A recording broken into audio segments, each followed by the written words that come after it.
Hi friends, നമ്മുടെ 3 star ഫാമിലിയിലെ പുതിയൊരു വീഡിയോയിലേക്ക് ഏവർക്കും സ്വാഗതം.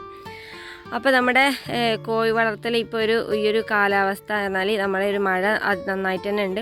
അപ്പോൾ അതുകൊണ്ട് തന്നെ നമ്മളെ കോഴിനെയൊക്കെ വളർത്തിയെടുക്കാൻ ചെറിയ പണിയൊന്നല്ല, നല്ലതുപോലെ ഒരു കഷ്ടപ്പാട് തന്നെയാണ് കേട്ടോ. നമ്മളവരെ വെഹിക്കിൽ നടന്ന് അവർക്ക് സൂക്കേടും കാര്യങ്ങളൊക്കെ ഉണ്ടോ ഇല്ലേ അതിനുള്ള മരുന്നും കാര്യങ്ങളൊക്കെ കൊടുത്ത് കുറച്ച് കഷ്ടപ്പാട് തന്നെയാണ് കേട്ടോ നമ്മുടെ ഈ മഴക്കാലത്ത് നമ്മുടെ കോഴി വളർത്തൽ. ഇപ്പോൾ അധികം രാവിലെയും വൈകുന്നേരവും ചില സമയങ്ങളിലൊക്കെ നന്നായിട്ട് തന്നെ മഴയാണ്. അപ്പോൾ അതുകൊണ്ട് തന്നെ നമ്മളെ വീട്ടുമുറ്റത്തെ കോഴികൾ നമ്മുടെ വളർത്തുന്ന ആൾക്കാരൊക്കെ ആണെങ്കിൽ എപ്പോഴും നമ്മൾ തീറ്റ ചെലവ് കുറയ്ക്കാൻ വേണ്ടിയിട്ട് അയച്ചു വിട്ടാണ് അവരെ വളർത്തുന്നത്. നമ്മളെന്തെങ്കിലും രാവിലെ അവരെ തുറക്കുമ്പോൾ മാത്രം ഫുഡ് കൊടുത്തിട്ട് ബാക്കിയുള്ള സമയം അവർ പുറത്തേക്ക് അയച്ചു വിട്ടിട്ട് അവർ പാടത്തും പറമ്പിലൊക്കെ എന്തെങ്കിലും കൊത്തിപ്പെറുക്കിയൊക്കെ തിന്നിട്ടാണ് ഒരു ദിവസം അങ്ങനെ പോകുന്നത്. പിന്നെ ഇടയ്ക്കിടയ്ക്ക് നമ്മൾ ആ ഒരു ഫുഡ് കൊടുക്കുന്നത് മാത്രമേ ഉണ്ടാവുള്ളൂ. അപ്പോൾ ഈ ഒരു സമയം മഴ ആയതുകൊണ്ട് തന്നെ അവർക്ക് ഭയങ്കര ബുദ്ധിമുട്ടാണ് മഴയത്ത് ഇങ്ങനെ തിന്നാൻ പോകുന്നത്. എന്നാലും മഴയത്ത് അവരെന്തായാലും കഴിക്കില്ല. മഴ വരുമ്പോഴേക്കും അവരൊരു ഭാഗത്തേക്ക് ഒതുങ്ങിക്കൂടി നിൽക്കുകയാണ് ചെയ്യൽ. അപ്പോൾ അതുകൊണ്ട് തന്നെ അവർക്ക് കറക്റ്റായിട്ടുള്ള ഫുഡൊന്നും അവർക്ക് എന്താ പറയുക പുറത്തിറങ്ങി കഴിക്കാനുള്ള ഒരു സമയമൊന്നും ഉണ്ടാവില്ല ഈ ഒരു മഴ ആയതുകൊണ്ട് തന്നെ. അപ്പോൾ അതുകൊണ്ട് നമ്മൾ കുറച്ച് തീറ്റയൊന്നും കൊടുക്കാത്തവരാണെങ്കിൽ കുറച്ച് തീറ്റയൊക്കെ വാങ്ങി കൊടുക്കാൻ ശ്രമിക്കുക. ഞാനിവിടെ കുറച്ച് തീറ്റയും തവിടൊക്കെ വാങ്ങി വെക്കാറുണ്ട്. നമ്മൾ പപ്പായയുടെ ഇലയൊക്കെ അല്ലെങ്കിൽ മുരിങ്ങേൻ്റെ ഇലയൊക്കെ കൊടുക്കുമ്പോൾ അതിൻ്റെ കൂടെ മിക്സാക്കി കൊടുക്കാൻ വേണ്ടി മാത്രമാണ് ഞാൻ തീറ്റ വാങ്ങി വെക്കുക. അല്ലാതെ സെപ്പറേറ്റ് നമ്മൾ അവർക്ക് തീറ്റയായിട്ട് നമ്മൾ കൊടുക്കാറില്ല. ഈ ചോറിൻ്റെ കൂടെയൊക്കെ കൊടുക്കാൻ വേണ്ടിയിട്ടാണ് ഞാൻ തീറ്റ വാങ്ങി വെക്കുക. അപ്പോൾ അങ്ങനെ എന്തെങ്കിലും ഫീഡ് നമ്മൾ കോഴികൾക്ക് ഈ ഒരു മഴക്കാലത്ത് കൊടുക്കാൻ വേണ്ടിയിട്ട് നമ്മൾ സ്റ്റോക്ക് ചെയ്ത് വെക്കുക.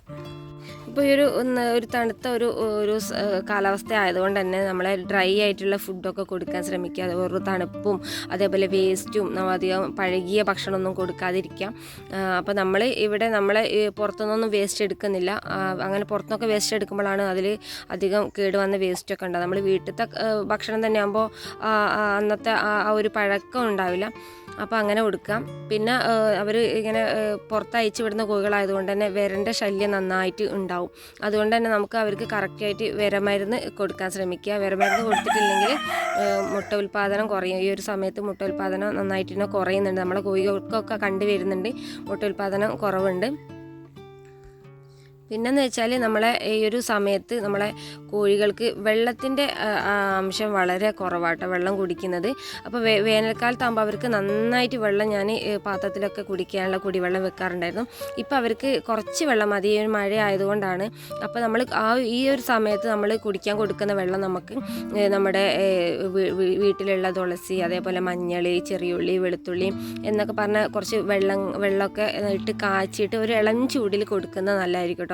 നമ്മുടെ കോഴികൾക്ക് ഈ കഫക്കെട്ടിൻ്റെ ഈ ഒരു ജലദോഷത്തിൻ്റെയൊക്കെ ഒരു ടൈമാണ്. എന്തായാലും മഴപ്പാറിലൊക്കെ കൊള്ളുമ്പോൾ എന്തായാലും അവർക്ക് ജലദോഷം കഫക്കെട്ടൊക്കെ എന്തായാലും ഉണ്ടാകും. അപ്പോൾ നമ്മൾ മനുഷ്യന്മാർ ചെയ്യും പോലെ തന്നെ അവർക്കും ചെയ്യേണ്ട ചെറിയ ചെറിയ കാര്യങ്ങളാട്ടോ. അപ്പോൾ ഒരിളം ചൂടിൽ നമുക്ക് ഇതേപോലെ നമ്മളെ വീട്ടിൽ കിട്ടാവുന്ന കുരുമുളക്, ചുക്ക്, ഇഞ്ചി എല്ലാം നമുക്ക് ഇട്ടിട്ട് അവർക്ക് വെള്ളം കൊടുക്കുന്നല്ല കേട്ടോ.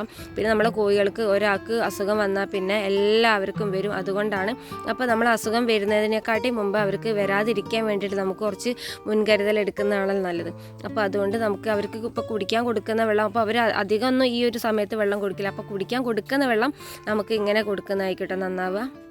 അപ്പോൾ നമ്മളെ കോഴിനെ അയച്ചിട്ട് വളർത്തുകൊണ്ട് തന്നെ ഒരു മഴയില്ലാത്ത ഒരു സമയമൊക്കെ നോക്കിയിട്ടാണ് ഞാൻ കോഴികളെ തുറക്കൽ. മഴ മൊത്തത്തിലുണ്ട്, എന്നാലും നമ്മൾ ഇടയ്ക്ക് ആ ഒരു മഴയുള്ളപ്പോൾ തുറന്നാലും നമ്മൾ കൂടിൻ്റെ ആ ഒരു ഭാഗത്തായിട്ട് നല്ല ഷീറ്റ് വിരിച്ചിട്ട് നിൽക്കണം. അപ്പോൾ മഴ പെയ്യുമ്പം പെട്ടെന്ന് നമ്മളെ കോഴികളെല്ലാവരും നനയാതെ തന്നെ കൂടിൻ്റെ അടുത്തേക്ക് പോയിട്ട് അവിടെ നനയാതെ ഒരു സെറ്റപ്പ് നമ്മൾ കോഴിക്കൂടിൻ്റെ അവിടെ ആക്കി കൊടുത്തിട്ടുണ്ട്.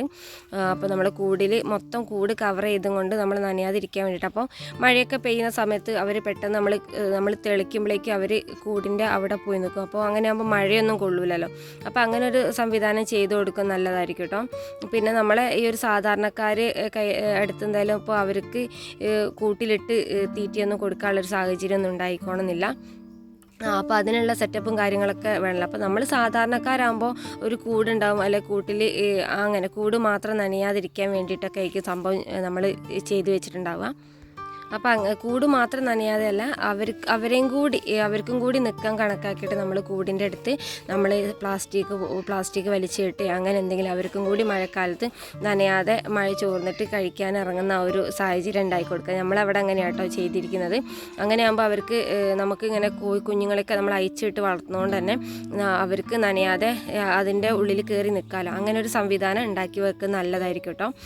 അപ്പോൾ നമ്മുടെ മഴക്കാലത്ത് പറഞ്ഞാൽ നമ്മൾ കഴിയുന്നതും കൂടും കോഴികൾ നനയാതെ ഒരു എന്തെങ്കിലും ഒരു സംഭവം ഉണ്ടാക്കി വെക്കണം അവിടെ. അപ്പോൾ നമ്മളങ്ങനെ ചെയ്തതിനെ കൊണ്ട് വലിയ കുഴപ്പമില്ല. നമ്മളെ എവിടെയെങ്കിലും നിൽക്കുമ്പോൾ തന്നെ തെളിക്കുമ്പോഴേക്ക് ആ കൂടിൻ്റെ അടുത്തേക്ക് പോകും. അതുകൊണ്ട് തന്നെ അവിടെ നനയാതിരിക്കാനുള്ള സംവിധാനമൊക്കെ ചെയ്ത് വെച്ചിട്ടുണ്ട്. പിന്നെ നമ്മൾ കുടിക്കാൻ കൊടുക്കുന്ന വെള്ളം തിളപ്പിച്ച ഒരു ഇളം ചൂടോടെ അതിലെന്തെങ്കിലും പച്ചമഞ്ഞളും ഇതൊക്കെ ഇട്ട് കൊടുക്കാം. പിന്നെ ചില തീറ്റയിൽ അധികം ഇലവർഗ്ഗങ്ങൾ ഉൾപ്പെടുത്തി കൊടുക്കാം. പിന്നെ ഏറ്റവും ബുദ്ധിമുട്ടുള്ളൊരു കാര്യമാണ് ഈ ഒരു മഴക്കാലത്ത് ഈ ഒരു കോഴിക്കാഷ്ടത്തിൻ്റെ ആ ഒരു സ്മെല്ല്. അപ്പോൾ ഞാനിവിടെ ചെയ്യുന്നത് എന്താ വെച്ചാൽ നമ്മളെ അടുപ്പിൽ നിന്ന് വരുന്ന വെണ്ണീരാട്ടോ. വെണ്ണീര് നന്നായിട്ട് ഇട്ട് കൊടുക്കും. പിന്നെ നമ്മൾ കുമ്മായപ്പൊടി വെണ്ണീരുമാണ് ഞാനിവിടെ ഇട്ട് കൊടുക്കാറ്. അധികം നമുക്ക് ചിലവ് എന്താ പറയുക പൈസ കൊടുത്ത് വാങ്ങിക്കാത്ത ഒരു സംഭവമാണ് വെണ്ണീര്. നമ്മളെ അടുപ്പൊക്കെ കത്തിച്ചിട്ട് നമ്മൾ വരുന്ന ഒരു വെണ്ണീര് നമ്മൾ നന്നായിട്ട് തന്നെ കൂട്ടിൻ്റെ അടിയിലേക്കും കൂട്ടിലേക്കൊക്കെ ഇട്ട് കൊടുക്കും. പിന്നെ കൂടിൽ അധികം വൃത്തികേടില്ല എന്ന് വെച്ചാൽ നെറ്റ് ആയതുകൊണ്ട്. എന്നാലും നമ്മൾ കൂടിൻ്റെ അടിയിലൊക്കെ നന്നായിട്ട് ഇട്ട് കൊടുക്കും കേട്ടോ. അത്രയും സ്മെല്ലൊക്കെ കുറഞ്ഞ് കിട്ടും. അപ്പോൾ അങ്ങനെ ചെയ്ത് നോക്കാം കേട്ടോ. വെണ്ണീര് ഇപ്പോൾ ഈ ഒരു മഴക്കാലത്ത് ഈ ഒരു കാഷ്ടം നനയുമ്പോൾ എന്തായാലും സ്മെല്ലുണ്ടാവും. അപ്പോൾ വെണ്ണീര് ഇട്ട് കൊടുത്താൽ മതി. വെണ്ണീര് ഇടുമ്പോൾ അധികം സ്മെല്ലൊന്നും ഉണ്ടാവില്ല. അപ്പോൾ നമ്മുടെ മഴക്കാലത്ത് കുറച്ചൊരു ബുദ്ധിമുട്ടാണ് നമ്മളെ കോഴികളൊക്കെ അസുഖങ്ങളൊന്നും ഇല്ലാതെ നോക്കി വളർത്തുക എന്ന് പറയുന്നത്. അപ്പോൾ നമ്മൾ മഴക്കാലത്ത് ഇങ്ങനെയാട്ടോ ഇവിടെ ചെയ്യുന്നത്. അപ്പോൾ ഇന്നത്തെ ചെറിയൊരു വീഡിയോ ആയിരുന്നു കേട്ടോ. നമ്മുടെ മഴക്കാലത്ത് ഒരു ബുദ്ധിമുട്ടാണ് നമ്മളെ കോഴികളൊക്കെ നോക്കിയെടുക്കുക എന്ന് പറയുന്നതും. പ്രത്യേകിച്ച് നമ്മുടെ കോഴി കുഞ്ഞുങ്ങളെയാണ് ഭയങ്കര ഒരു കഷ്ടം. ചെറിയ കുഞ്ഞുങ്ങളായതുകൊണ്ട് തന്നെ മഴയൊക്കെ കൊള്ളുമ്പോൾ വേഗം അസുഖങ്ങളൊക്കെ വരും. അപ്പോൾ ഇതേപോലെ അസുഖങ്ങൾ വരുന്നതിന് മുമ്പ് ഇതേപോലെ കാര്യങ്ങളൊക്കെ ചെയ്യാം. എന്നാൽ മാത്രമേ നമ്മളെ കുഞ്ഞുങ്ങളൊക്കെ നമ്മുടെ അടുത്ത വേനലിലേക്ക് കുറച്ചും കൂടി വലുതായി ഉഷാറൊക്കെ ആയി കിട്ടുള്ളൂ. അല്ലെങ്കിൽ അസുഖമൊക്കെ വന്ന് വേഗം പെട്ടെന്ന് തന്നെ ചത്തുപോകും. അപ്പോൾ ഇന്നത്തെ വീഡിയോ ഇത്രയേ ഉള്ളൂ. ഇന്നത്തെ വീഡിയോ ഇഷ്ടപ്പെട്ടാൽ ലൈക്ക് ചെയ്യുക, ഷെയർ ചെയ്യുക, അഭിപ്രായങ്ങളൊക്കെ കമൻറ്റ് ബോക്സിലൂടെ അറിയിക്കട്ടെ. പിന്നെ പുതുതായിട്ട് നമ്മളെ ചാനൽ ആരെയും കണ്ടൊന്ന് സബ്സ്ക്രൈബ് ചെയ്ത് സപ്പോർട്ട് ചെയ്യാൻ മറക്കരുത്. അപ്പോൾ പുതിയൊരു വീഡിയോ ആയിട്ട് അടുത്തൊരു വീഡിയോ കാണാം.